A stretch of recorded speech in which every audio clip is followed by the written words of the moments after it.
Akala ko, bulaklak ito. Pag malayo kasi, parang maganda tingnan, parang bulaklak siya. O diba? Pag malayo tingnan, para siyang bulaklak. Hindi pala. Ano pala siya? Anong tawag nun? Yung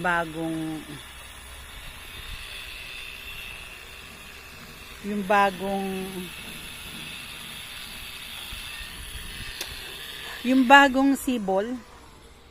O diba? Ang ganda pag malayo talaga. Akala ko bulaklak siyang bulaklak siyang. Naku, puro lang ako bulaklak. Hindi ko na matapos-tapos ang sasabihin ko. Para siyang bulaklak, diba? Tapos this one naman is pag pala fresh, anong tawag nito? Pag bago.